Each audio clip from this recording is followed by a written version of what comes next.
네, 주시는 말씀은 누가복음 11장 33절에서 36절까지 말씀입니다. 누가복음 11장 33절에서 36절입니다. 신약성경 112쪽입니다. 네, 우리 성경 말씀을 다 같이 한 목소리로 봉독하도록 하겠습니다. 자, 함께 성경 말씀 봉독합니다. 누구든지 등불을 켜서 몸속에 말 아래에 두지 아니하고 등경 위에 두나니 이는 들어가는 자로 그 빛을 보게 하려 함이라. 내 몸의 등불은 눈이라. 내 눈이 성하면 온몸이 밝을 것이요 만일 나쁘면 내 몸도 어두우리라. 그러므로 내 속에 있는 빛이 어둡지 아니한가 보라. 내 온몸이 밝아 조금도 어두운 데가 없으면 등불의 빛이 너를 비출 때와 같이 온전히 밝으리라 하시니라. 아멘. 자, 오늘 말씀은 예수님의 강화 말씀 가운데 있는 말씀입니다. 우리는 빛에 대해서 이야기를 참 많이 합니다. 그래서 우리 빛으로 살아야지라고 이야기를 많이 합니다. 그런데 쉽지 않습니다. 우리가 빛으로 살아간다라는 거, 세상에서 소금으로 살아간다라는 거 쉽지 않은데 성경은 분명히 저와 여러분들에게 그렇게 살아야 된다고 말씀하셨습니다. 우리는 우리 그렇게 사는 게 쉽지 않으니까 얼마나 어렵습니까? 그렇게만 생각하고 말 때가 많은데 여러분 기억하셔야 됩니다. 성경은 우리의 삶 안에서 그것들이 하나하나 지켜지고 성경의 말씀이 내 삶 가운데서 이루어질 때에 그것이 우리가 믿음의 성도로 살아가는 삶입니다. 내가 예수를 믿는다고 하면서, 내가 하나님 믿는다고 하면서 성경과 나의 삶이 별개가 되는 것에 대하여서 아무런 거부감 없이 그냥 원래 이렇게 신앙생활을 하는 거야 라고 생각하시면 안 됩니다. 그래서 예수님께서는 우리들에게 명령을 하셨어요. 이렇게 살아라, 이렇게 해라. 성경은 그 명령으로 가득한 책입니다. 그래서 이 명령은 저와 여러분들에게 그냥 이런 말씀이 있구나라는 것이 아니라 이 말씀을 내가 지킬 수 있어야 되겠구나. 내가 지키기 위해서 노력해야 되겠구나. 어떻게 하면 내가 이 말씀을 지킬 수 있을까에 대한 고민이 저와 여러분들에게 있어야 합니다. 자, 여러분, 빛의 목적은 스스로를 위한 것이 아니라 누군가 그 빛으로 보게 하기 위함입니다. 지금 우리가 교회도 불이 켜져 있습니다. 이거 꺼지면 어둡습니다. 그런데 이 빛 자체가 목적이 아닙니다. 우리가 이 빛이 신기해서 쳐다보지 않잖아요. 이 빛을 통하여서 우리는 예배 가운데 집중하고 또 찬양 가운데 가사를 볼 수 있게 되고 또 우리가 서로의 모습을 바라볼 수 있게 되는 것입니다. 자, 오늘 말씀을 보면 예수님께서 내 몸의 등불은 눈이라 이렇게 이야기를 하셨습니다. 저와 여러분들에게 가장 중요한 것은 눈이라는 겁니다. 눈입니다. 그리고 이 내 몸의 등불은 눈이라 라는 말씀을 하시기 전에 한 가지 이야기를 더 하셨습니다. 뭐냐 하면은 등불을 켜서 말 아래 두거나 몸속에 두거나 숨겨두는 것이 아니라 등경 위에 제일 높은 곳, 집에서 제일 높은 곳에 둬서 많은 사람들이 그 빛을 보게 한다는 겁니다. 이 말은 그 빛을 통하여서 보게 한다는 겁니다. 그 빛을 보는 게 아니라 그 빛을 통하여서 우리가 입구를 알고 내가 어디로 가야 될지 알고 그렇게 한다라는 겁니다. 그러면서 바로 하신 이야기가 뭐냐 하면은 내 몸의 등불은 눈이라. 여러분, 눈이 좋아야 됩니다. 빛으로 앞을 알 수 있듯이 사람은 무엇을 보느냐가 그 사람의 앞길을 정하게 되고요. 그리고 또 무엇을 보기를 원하느냐가 그 사람의 삶의 방향이 됩니다. 잠언 16장 2절에 보면 이렇게 이야기를 합니다. 사람의 행위가 자기 보기에는 모두 깨끗하여도 여호와는 심령을 감찰하시느니라 이렇게 이야기를 합니다. 우리가 보기에는, 우리의 눈으로 보기에는 우리 스스로를 다 깨끗하다고 생각을 합니다. 그런데 하나님께서 보시기에는 우리의 삶은 턱없이 부족합니다. 그러면 우리가 말씀 안에서 우리가 올바른 믿음의 눈을 가지게 되면은 우리의 삶을 돌이킬 수 있고 회개할 수 있고 우리의 삶이 주님께서 보시기에 합당한 삶을 살아갈 수 있는 그 믿음의 눈을 가질 수 있게 됩니다. 자기가 틀렸다고 이야기하는 사람 잘 없습니다. 우리가 사람끼리 싸울 때도 늘 싸움의 이유는 뭡니까? 내가 옳은 겁니다. 내가 옳은 거고 너는 틀린 거야. 근데 상대방은 또 어떻게 이야기합니까? 내가 맞고 네가 틀린 거야 라고 이야기를 합니다. 우리는 어떤 상황에 대하여서 이것이 정말 옳고 그른 것인가를 제대로 잘 보지 못합니다.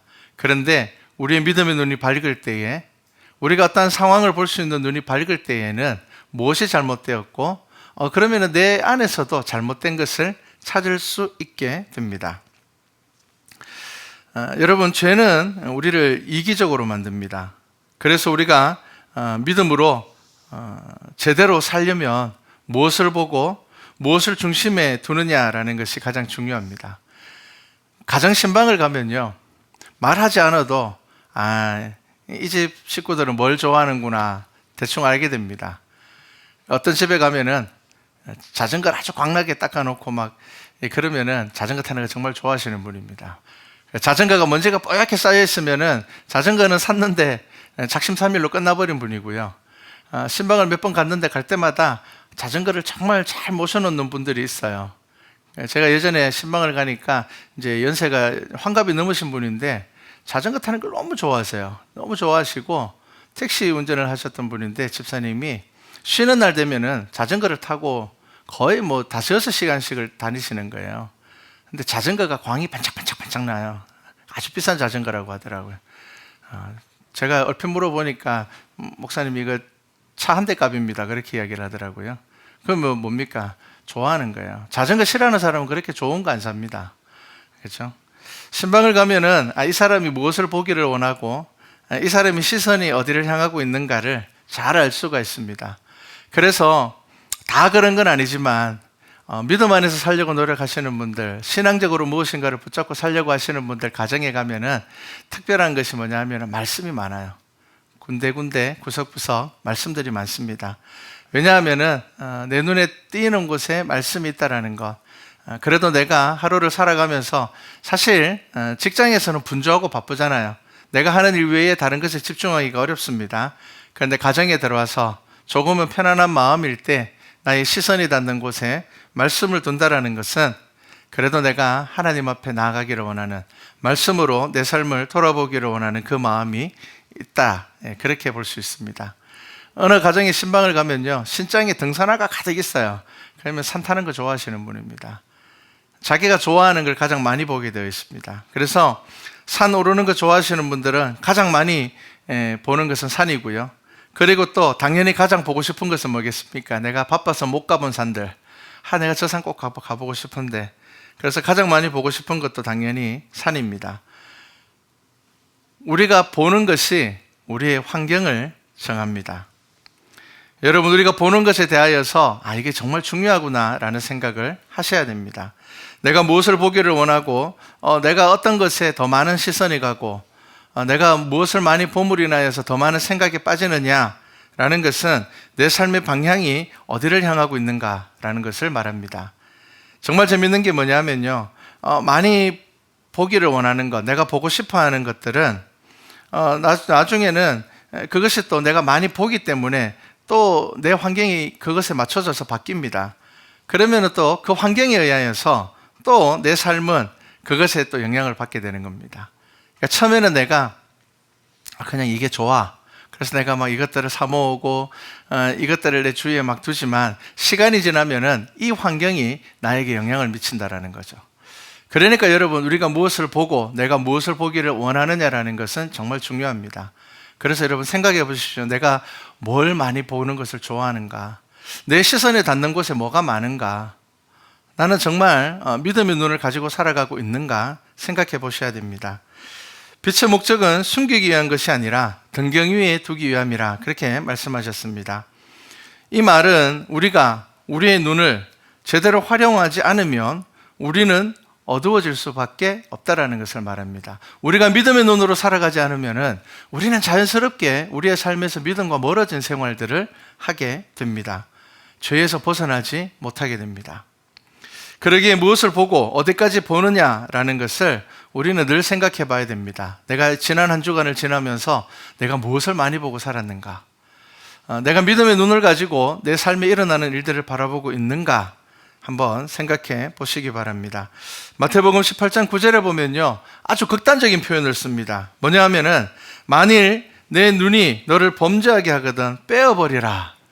여러분, 얼마나 극단적인 표현입니까? 내 눈이 나를 범죄하게 하면, 내 눈이 내가 꼭 봐야 될 것을 보지 않고 내가 보면 안 되는 것에 더 많은 관심을 가지고, 분명히 이것은 하나님께서 싫어하는 것인데 내가 더 많은 관심을 가지고 있다라면은 그 눈을 빼어버리라. 한 눈으로 영생에 들어가는 것이 두 눈을 가지고 지옥불에 던져지는 것보다 나으니라. 이렇게 이야기를 합니다. 여러분, 이 말은 극단적인 표현입니다. 하지만 이 말을 하는 이유는 뭐냐면은 성경은 우리가 보는 것이 얼마나 중요한가를 우리들에게 말하고 있는 겁니다. 여러분, 보는 것이 중요합니다. 여러분, 무엇을 보느냐, 내가 무엇을 보기를 원하느냐, 오늘 성경 말씀 가운데서 여러분들이 다시 한 번 더 생각해 보시기 바랍니다.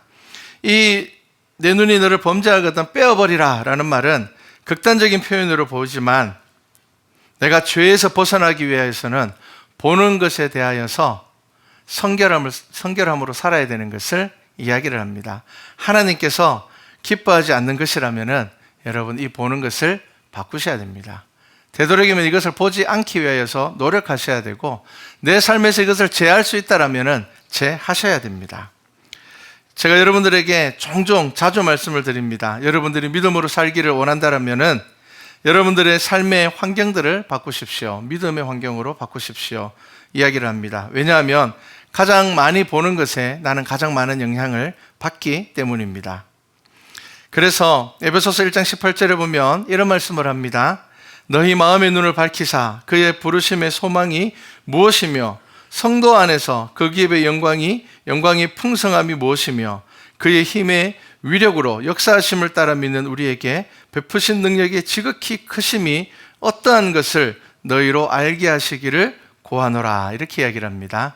이 말씀을 쉽게 이야기를 하면은 우리의 믿음의 눈이 밝아야지 하나님의 소망, 하나님께서 우리에게 주시는 그 소망을 바라볼 수 있다라는 것을 이야기를 합니다.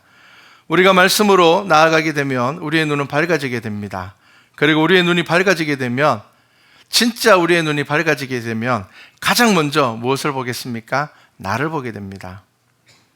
나를 보게 됩니다. 여러분, 진짜 하나님 앞에 변화받은 사람은 누구를 보겠습니까? 나를 먼저 봅니다. 내가 깨끗한가? 내가 하나님 앞에서 성결한가? 하나님께서 받으실 만한 믿음을 내가 가지고 있는가? 나를 먼저 돌아보게 된다라는 겁니다. 제가 집에서 종종 청소를 할 때에 안경을 벗고 청소하면요, 깨끗하게 했네라고 생각하고 안경 끼고 다시 들어가면은 혼나겠구나, 그 생각을 합니다. 잘못했구나. 안경을 벗고 청소하면요, 잘 안 보여요. 눈이 굉장히 안 좋다 보니까 이제 안경을 벗고 청소하면 괜찮네라고 생각을 했는데, 안경을 끼고 다시 보면은 다시 해야 되겠구나. 그래서 요즘은 이제 안경을 끼고 청소를 합니다. 예전에는 이제 안경 이게 벗고 청소할 때가 많았는데, 이제는 꼭 안경을 끼고 청소해야 되겠구나라는 생각을 합니다. 여러분, 우리가 살아갈 때에 이렇게 잘 본다라는 것이 정말 중요한 것처럼, 여러분, 세상을 살아가는데도 눈이 중요한 것처럼, 여러분, 우리가 믿음 생활 가운데, 영적인 생활 가운데 가장 중요한 것은 바로 믿음의 눈입니다. 여러분, 이 믿음의 눈이 나에게 있는가? 여러분, 정직하게 한번 돌아보셔야 됩니다. 내가 하루를 살아가면서 내가 어떤 상황, 어떤 형편 가운데서 내가 이것을 믿음의 기준으로 바라보고 있는가? 하나님께서 이것을 기뻐하실까? 하나님께서 내가 이것 하는 것, 하나님께서 정말 좋아하실까? 내가 예수 믿는 사람으로 살아가고 있는데 이 삶이 정말 나에게 올바른 삶일까? 생각해 보셔야 됩니다. 그래서 오늘 말씀을 보면 내 몸의 등불은 눈이라. 내 눈이 성하면 온몸이 밝을 것이요. 자, 내 눈이 성하면, 내 눈이 믿음의 눈을 가지게 되고 내 눈이 제대로 보게 되면은 어떻게 된다고요? 온몸이 밝을 것이요. 이렇게 이야기를 합니다. 내 눈이 밝아지면 온몸이 밝아진다라는 거죠. 내가 믿음의 눈을 가지게 되면은 내 삶을 돌아보게 된다라는 겁니다. 내 삶을 살펴볼 수 있다라는 거죠. 그래서 36절에 보면 그러므로 내 속에 있는 빛이 어둡지 아니한가 보라. 이렇게 이야기를 하고 있습니다. 여러분, 우리에게 주시는 하나님의 말씀, 우리가 가지고 있는 이 믿음은 하나님께서 우리에게 주시는 생명의 빛입니다. 근데 여러분, 빛의 특징이 있습니다. 빛의 특징이 뭡니까? 여러분, 불을 쉽게 생각하시면 됩니다. 불은 계속 태우려면은 공급해줘야 됩니다. 장작을 공급하든 산소를 공급하든 필요한 것을 계속 공급해줘야지 불은 타게 됩니다. 그런데 숨겨두게 되면, 덮어두게 되면은 불은 자연스럽게 꺼지게 됩니다. 여러분, 믿음이라는 것은 내가 하나님 믿으니까 나 예수 그리스도를 주로 고백했어. 나는 하나님의 은혜를 경험했어. 나는 분명히 기도 가운데 하나님의 음성을 들었어. 여러분, 이 믿음이 평생 가지 않습니다. 이 믿음을 덮어놓게 되면은 사라지게 됩니다. 그래서 나도 한때 그랬지. 여러분, 믿음에서 가장 중요한 게 뭐냐면은 한때 믿음으로 살아가시면 안 됩니다.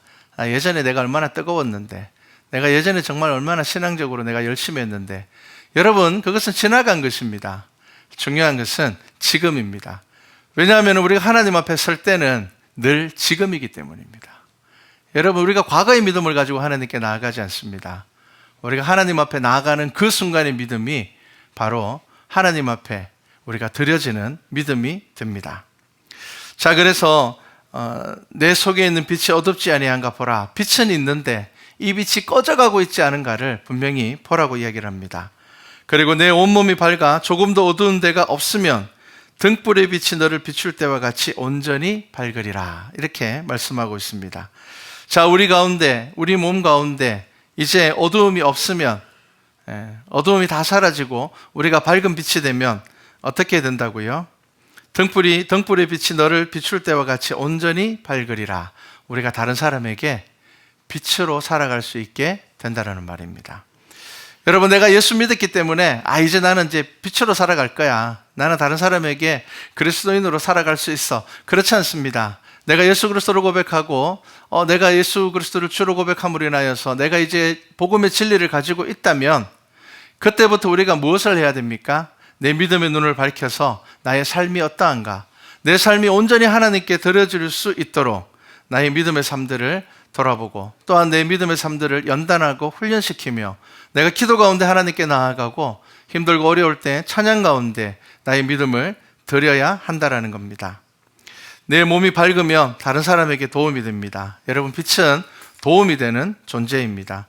우리에게 빛은 꼭 필요하지만 그 필요성은 우리의 앞길을 보는 그런 것에 도움이 되는 겁니다. 빛 자체를 보는 것 아닙니다. 그래서 빛을 통하여서 앞길을 보는 것이고 빛을 통하여서 나를 보는 것이고 그 빛을 통하여서 내가 가야 될 길을 보게 되는 겁니다. 눈이 밝다라는 것은 세밀하게 볼 수 있다는 것을 말합니다. 여러분, 영적인 감수성이 있어야 됩니다. 여러분, 우리 몸이 아프면 어디 갑니까? 병원에 가죠. 그런데 여러분, 내 몸이 아픈 거 잘 못 느끼는 사람들이 있습니다.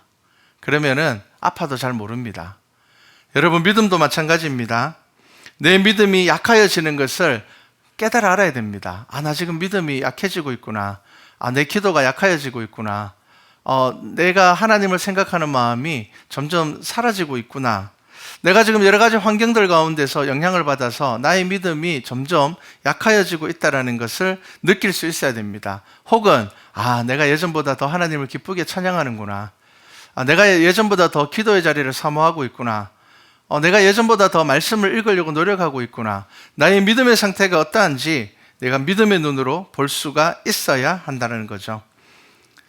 자, 그래서 내 삶이 예배와 멀어질 때에 빨리 말씀으로 돌아오기 위하여서 노력하게 됩니다. 하지만 믿음의 눈이 어두워지게 되면은 그렇게 살지 않습니다. 그냥 이럴 때도 있지. 요즘 힘드니까. 그렇게 생각하게 됩니다. 눈이 밝을 때에 우리는 죄에 대해서 민감할 수 있습니다. 여러분, 죄책감이 있다는 것은 죄에 대한 인식을 하고 있다는 말입니다. 여러분, 진짜 무서운 건 뭔 줄 압니까? 죄책감이 없을 때입니다. 내가 죄를 지을 때도 이게 죄라고 생각하지 않을 때가 가장 심각할 때입니다. 그래서 눈이 성하면 우리는 비로소 우리의 삶이 빛이 될 수 있다는 것을 말하고 있습니다. 여러분, 하나님을 통하여서 예수 그리스도를 통하여서 우리에게 주시는 말씀을 등경 아래에 숨겨두기만 한다면 우리의 삶은 점점 더 어두워지게 될 것입니다. 여러분, 숨겨둔다는 것은 무엇입니까? 성경은 그것을 행하지 않는 믿음이라고 이야기를 합니다.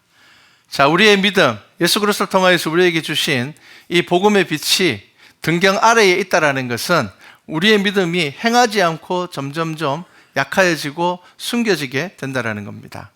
우리에게 빛이 있습니다. 저와 여러분들에게 빛이 있습니다. 그렇기 때문에 저와 여러분이 지금 예배의 자리에 나왔습니다. 그런데 그 빛을 숨겨두기만 하고 그러면 약하여지고 결국은 꺼지게 될 것입니다. 하지만 빛을 등경 위에 둔다면 그것은 작게는 우리 집을 밝히게 될 것이고 또한 나의 삶을 밝히게 될 것이며, 그리고 더 나아가게 되면은 누군가에게 나는 믿음의 사람으로 그 사람에게 하나님을 알게 하는 사람이 될 것입니다. 여러분, 빛을 등경 위에 둔다라는 것은 행함을 이야기한다고 했습니다. 그리고 또 외적으로는 행함이지만 교회 내적으로는 성도의 교제 가운데 말씀을 나누고 기도를 나누는 교제를 이야기를 합니다. 그래서 지금 저희 교회도 소모임들이 있습니다. 큐티 모임도 있고, 어머니 기도회도 있고, MRP 기도회가 있고, 등등으로 또 교사 기도회도 있습니다. 그리고 우리가 이제 금요 기도회도 시작을 했습니다. 금요 기도회 가운데 우리가 모여서 하나님 앞에 뜨겁게 기도하고 있습니다. 이런 등등의 모임들은 삶을 나눔으로 인하여서 우리의 빛이 꺼지고 어두워지는 것이 아니라 점점 더 밝아지게 하는 겁니다. 여러분, 믿음의 교제가 왜 필요합니까? 우리의 삶 가운데서 느낀 하나님, 내가 이렇게 기도했는데 하나님께서 이렇게 나에게 응답해 주셨고, 내가 기도한 이러한 기도의 제목들이 내 삶 가운데서 이루어짐을 경험하는 것은 하나님께서 우리의 삶 가운데 역사하시는구나 라는 것을 깨달아 알게 되는 겁니다. 그래서 우리 안에 교제가 필요하고 기도의 모임들이 필요합니다. 여러분, 모여서 말씀을 나누고 내가 말씀 가운데 받는 은혜에 대한 결단을 우리가 입으로 고백하지 않는다면 우리는 빛을 등경 아래에, 자꾸 움막 아래에 숨겨놓는 사람이 되는 겁니다. 그러면 그 빛은 결국 꺼지게 될 것이고 나 스스로조차도 변화시키지 못하는 믿음 될 겁니다. 그래서 머릿속으로는 하나님을 믿는데 내 삶은 전혀 변화가 없습니다. 10년이 지나고 20년이 지났는데도 내 삶은 그대로입니다. 나는 여전히 고집스러운 사람이고 다른 사람들에게 선한 사람이 되지 못하고, 여러분, 선한 사마리아인의 비유를 우리가 읽으면서 어떤 생각합니까? 그 사람은 전혀 모르는 사람을 위하여서 자신의 것을 내어놓고 약속을 하고 다시 돌아와서 그 사람을 돌봐주겠노라. 여러분, 선한 사마리아인은 어떤 사람입니까? 자기의 믿음을 돌아보고 또한 그 사람이 다른 사람에게 하나님의 말씀 안에서 계명을 지킴으로 인하여서 빛이 되는 사람입니다. 여러분, 베드로를 사도되게 한 것이 무엇인지 압니까? 여러분, 베드로하고 가룟 유다는 똑같은 죄를 범했습니다. 베드로는 어떤 죄를 범했습니까? 내가 예수님을 부인하지 않겠습니다. 나 절대로 예수님 부인하지 않겠습니다라고 이야기를 하고 3번 예수님을 부인했습니다. 가룟 유다도 비슷한 죄를 범했습니다. 예수님을 팔아넘겼죠. 물론 이것이 좀 다르다고 볼 수 있겠지만 사실 예수님께서는 그 두 사람 모두에게 기회를 주셨습니다. 예수님은 베드로에게 뭐라고 이야기를 했습니까? 네가 닭 3번 울기 전에 나를 부인할 거야 라고 이야기를 하셨죠. 가룟 유다에게 뭐라고 이야기를 했습니까? 나와 함께 이 음식에 그릇에 손 넣는 사람이 나를 팔 것이다 라고 이야기를 했습니다. 한 사람은 예수님을 부인하고 한 사람은 예수님을 팔았습니다. 그런데 예수님을 부인하는 것도 사실 믿음을 배반하는 것이기 때문에 파는 것과 큰 차이가 없습니다.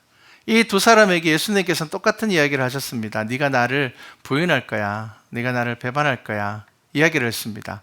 가룟 유다에게도 네가 나를 팔 거야 라고 이야기를 했습니다. 그런데 여러분, 이 두 사람의 삶이 전혀 다르게 결과가 되죠. 베드로는 예수님을 위해서 순교하는 사람이 되고 가룟 유다는 자살하고 그 삶을 끝내버리게 됩니다. 여러분, 두 사람의 삶이 무엇이 다릅니까? 베드로는 무엇이 달랐습니까? 그는 닭 3번 울었을 때에 어떻게 했다고요? 뭘 기억했다고요? 예수님께서 닭 울기 전에, 3번 울기 전에 네가 나를 부인할 거라는 말씀을 기억했다고 했습니다. 여러분, 말씀을 기억하는 삶이 얼마나 중요한지 아셔야 됩니다. 베드로는 자기가 예수님을 3번 모른다고 부인했습니다. 그리고 죄책감에 빠졌습니다. 그런데 그 순간 베드로가 기억한 것은 예수님께서 자기에게 했던 말씀입니다. 예수님께서 내가 3번 부인할 거라고 말씀하셨지. 여러분, 동일하게 가룟 유다도 예수님을 팔고 난 다음에 예수님께서 그때 나와 같이 그릇에 손 넣는 자가 나를 팔 거라고 이야기하셨는데 정말 하나님, 예수님의 말씀대로 이것이 이루어졌구나. 예수님은 이미 알고 계셨구나. 여러분, 그렇게 생각했다라면은 가룟 유다 또한 사도로서 복음을 위하여서 순교한 사람이 됐을 겁니다. 그런데 가룟 유다는 어떻게 했습니까?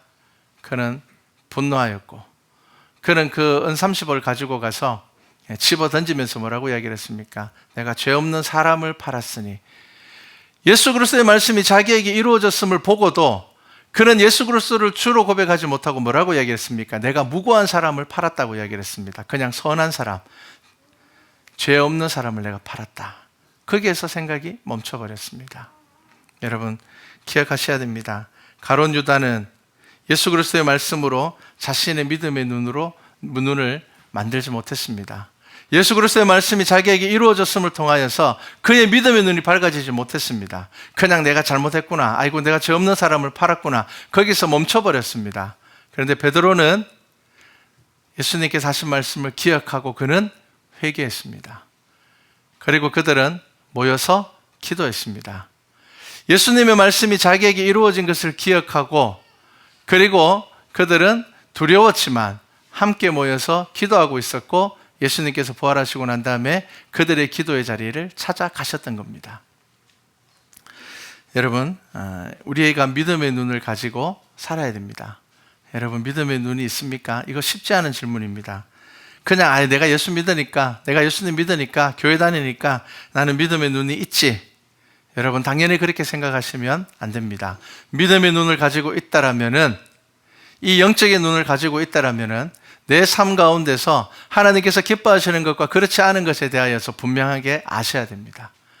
이것은 하나님께서 기뻐하시는 일이 아니야. 내 생각에는 이렇게 하고 싶지만 나는 이렇게 결정해야 돼. 왜? 성경에서 이렇게 하기를 원하기 때문이야. 여러분, 이것이 바로 믿음의 눈입니다. 여러분, 사단은 우리의 이 믿음의 빛을 꺼트리려고 합니다. 여러분, 이것을 이겨낼 수 있는 유일한 방법이 무엇입니까?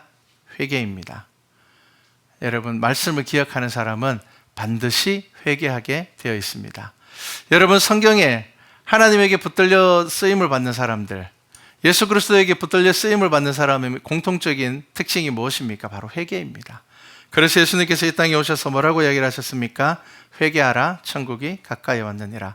여러분, 회개할 때에 말씀이 비로소 내 삶 가운데 심겨지게 되고, 그 말씀이 내 중심에 심겨지게 될 때에 저와 여러분은 믿음의 눈을 가질 수 있게 되는 겁니다.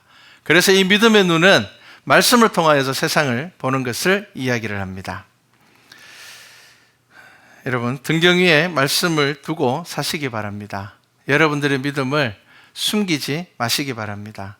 여러분들의 믿음을 나타내기를 바랍니다. 나는 믿음의 사람입니다. 저는 예수 믿는 사람입니다. 저 교회 다닙니다. 저는 적어도 하나님께서 나를 만드셨고 예수 그리스도를 통하여서 내가 구원받는 사람임을 나는 분명히 아는 사람입니다. 여러분, 이것이 저와 여러분의 믿음을 더욱 든든하게 만들 것입니다. 하지만 우리의 믿음이 자꾸 숨겨지게 되고 다른 사람에게 드러나지 않게 되고 내가 그것을 자꾸 숨기려고 하면은 여러분, 결국 그 믿음의 빛은 꺼지게 될 겁니다. 여러분, 오늘부터 여러분들의 믿음을 등경 위에 두시기 바랍니다. 여러분들의 가정에서 가장 높은 곳에 두시기 바랍니다.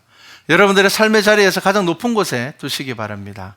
여러분들의 직장에서 가장 높은 곳에 여러분들의 믿음을 두시기 바랍니다.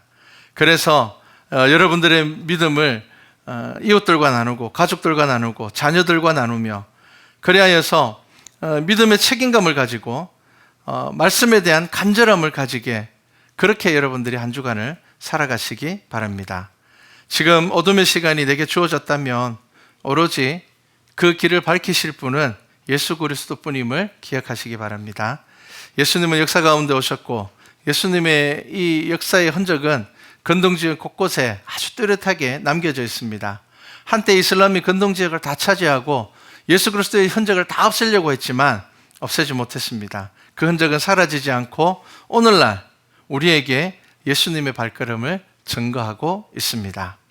여러분, 성경은 오직 의인은 믿음으로 살리라 그렇게 말씀하고 있습니다. 우리는 어둠에 속한 사람들 아닙니다. 여러분, 저와 여러분은 어둠에 속한 사람들 아닙니다. 사람은 동물과 다른 존귀한 존재입니다. 우리는 하나님의 형상대로 지음을 받은 사람들입니다. 그래서 성경은 우리를 하나님의 자녀라 말씀을 합니다. 자녀는 아버지를 닮는 것이 당연하고요. 자녀는 아버지의 뜻을 아는 것이 행복입니다.